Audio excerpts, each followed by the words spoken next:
Hey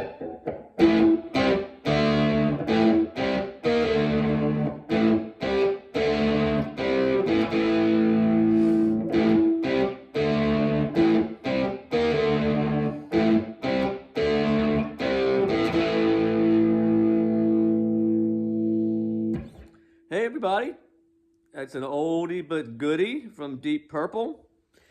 And today we're going to get into a little bit more communication with you to get you going in your chordal knowledge. As you know, in previous videos, we've talked about 1, 4, 5 and those major chords that can go along with that in the key of A. And we gave you a bunch of songs with 2 videos that you can play with those 3 chords. But I mentioned to you, some of these chords need to be altered a bit. They're not always major. So that's what we're going to get in today. We're going to get into showing you that the A chord that we showed you in this first position, which we consider the open position, remember it's only 3 notes. Or if you want to play it, with pretty much every string, starting on your A, and repeat some of the same notes.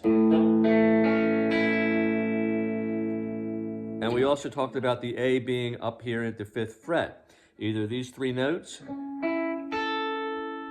or you can add the 3rd string from the top, which is the A note. Or you could even add the open A. And then we'll get into bar chords where you use all of the notes to play the A chord. But what we want to change is that we want to give you the dominant 7th chord that you can use with your A and with your D and with your E, okay? The dominant 7th chord is used in a lot of those 1, 4, 5 progressions that we talked about and that we showed you, okay? Just pretty standard for blues and for a lot of rock.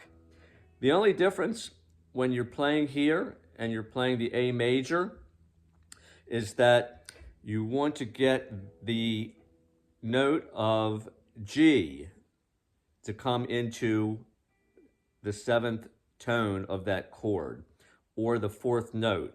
And you're basically dropping a G sharp and you're flattening it from G sharp to G to make that 7th sound, which would be, instead of A major, you want to not play this A, okay? You want to play the G.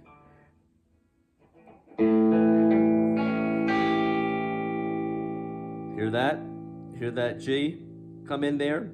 Or if you don't want to have the high G right there, if you're taking the A and you're just not utilizing it and you're doing an open G, that's also an A7.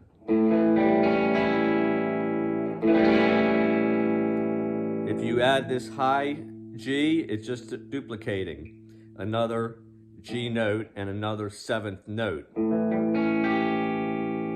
We're going to get into the scale at one point in time for A, which is and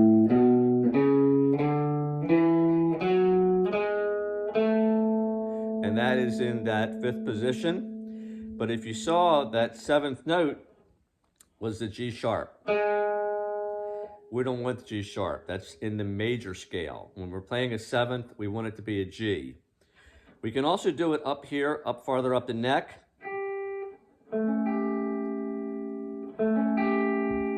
When you're using the G, which is on the 8th fret and on the 5th string from the top, or the B string. That moves the G sharp down the G, and you have an A7th, okay? I don't want to get too much into all of the other chords right now because it's like, building blocks. We're moving ahead a little bit at a time. So absorb that A7. You can start using that on the songs that I gave you that were 1, 4, 5, or even the few songs that I gave you that just happen to use 2 or 3 major chords, and we're not the 1, 4, 5 progression. A7, that is really the lesson of today. And the next few lessons, we'll get into the D7 and the E7. which are the 3 chords that we originally learned. So you could learn to play songs basically in less than 2 weeks. Go at your own pace. Some will go slower and some will go faster. Hold on, all of you intermediate and advanced players. We're going to get to some of that good stuff that you all want to, break out of some bad habits that I can help you with down the road a little bit. Look forward to talking to you next time. Take care. Bye.